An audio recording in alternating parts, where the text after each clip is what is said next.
Scarlett détestait être bloquée.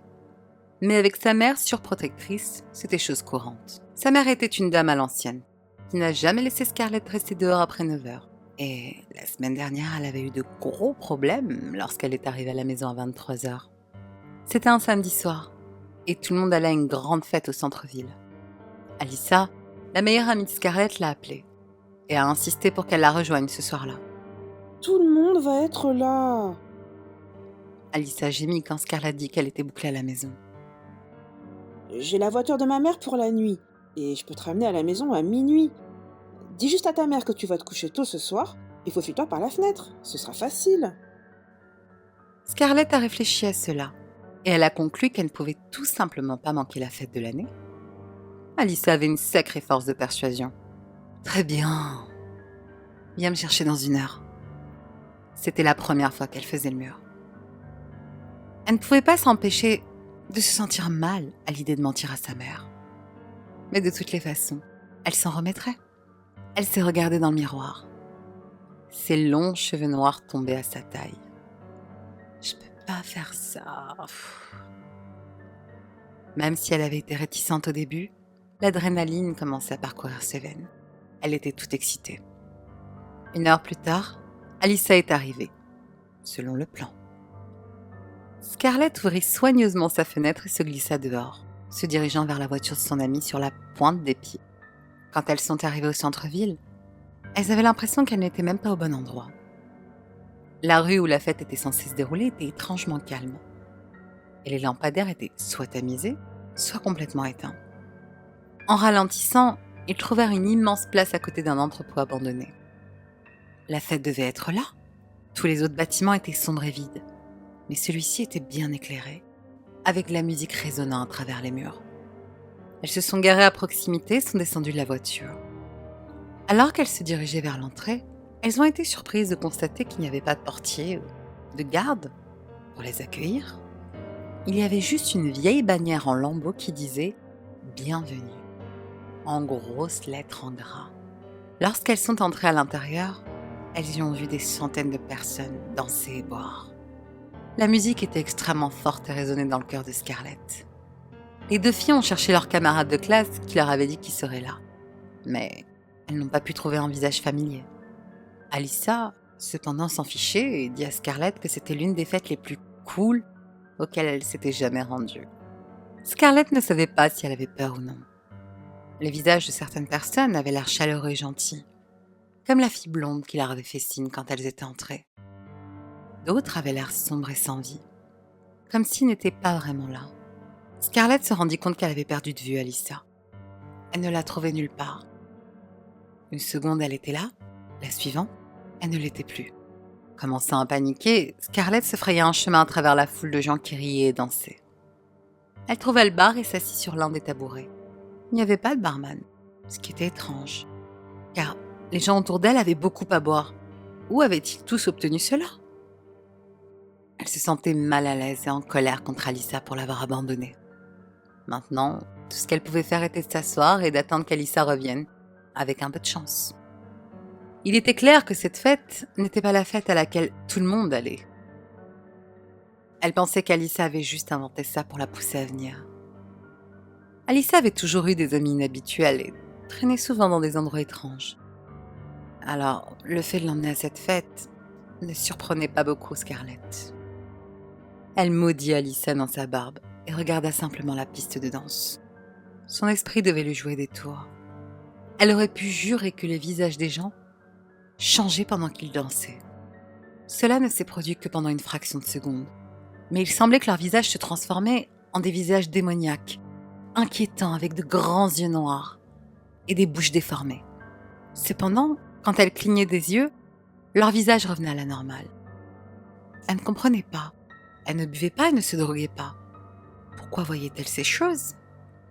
Confuse, elle essayait de se convaincre que c'était juste son imagination, mais elle commença déjà à sentir des frissons dans sa colonne vertébrale. Elle savait que ça ne servait à rien.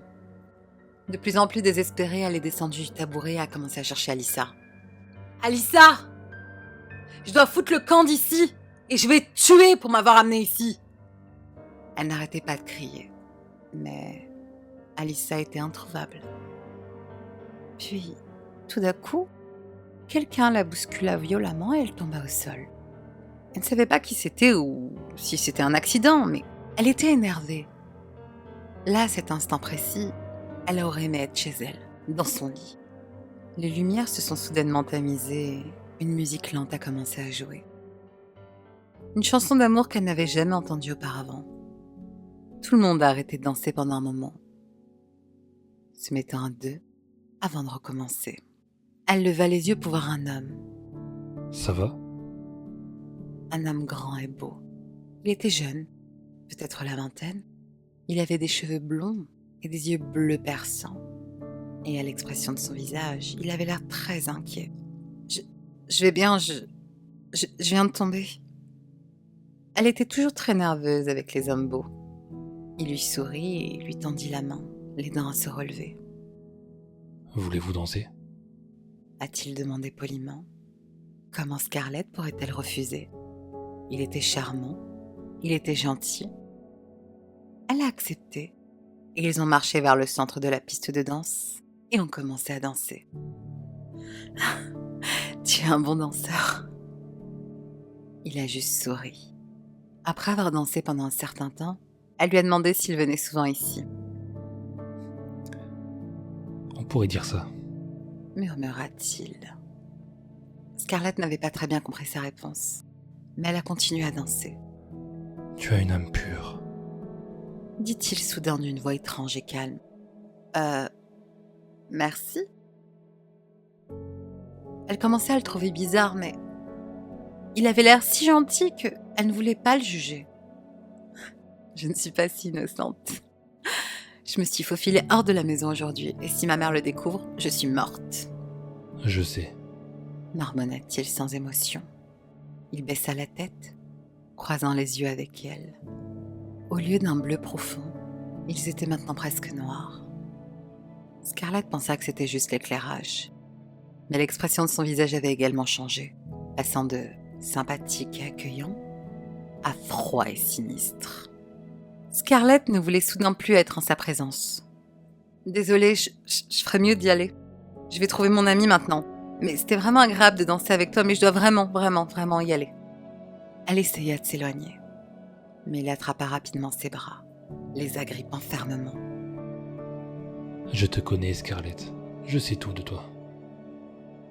Dès qu'il a dit ces mots, la musique s'est arrêtée et les lumières se sont éteintes. Il faisait noir, elle ne pouvait plus rien voir. Il la tenait toujours et elle avait du mal à s'échapper. Les lumières se sont rallumées, mais seulement pendant une seconde. Il vacillait et s'éteignait. Et elle pouvait voir que l'homme blond, autrefois beau, n'était pas du tout un homme. Ses pieds étaient comme ceux d'une chèvre, et ses doigts n'étaient pas des doigts mais d'énormes griffes. Des griffes longues et rouges, avec des ongles pointus. Il avait d'énormes cornes, et son visage était horrible, ressemblant à une sorte de chèvre à fourrure rouge, avec des yeux noirs immenses. Les lumières ont continué à clignoter, alors que son sourire diabolique commençait à s'élargir, et il s'est mis à rire, hystériquement. Le rire le plus mauvais, le plus terrifiant du monde. Je suis Lucifer. Explosa la chose. Scarlett était tellement choquée et effrayée qu'elle ne pouvait même plus bouger.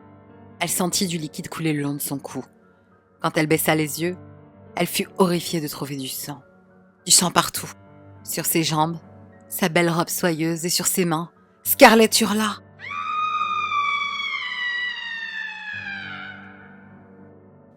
La lumière s'éteignit une fois de plus, mais cette fois, pendant près de 10 secondes. Quand ils se sont enfin rallumés, elle était seule, et l'endroit était vide. C'était vieux et poussiéreux, comme si personne n'avait jamais mis les pieds depuis des années. Quand elle se retourna, elle fut horrifiée de voir son amie Alyssa suspendue sans vie au ventilateur du plafond, avec du sang coulant sur son visage. Elle se força à détourner le regard, dégoûtée et à 2 doigts de vomir.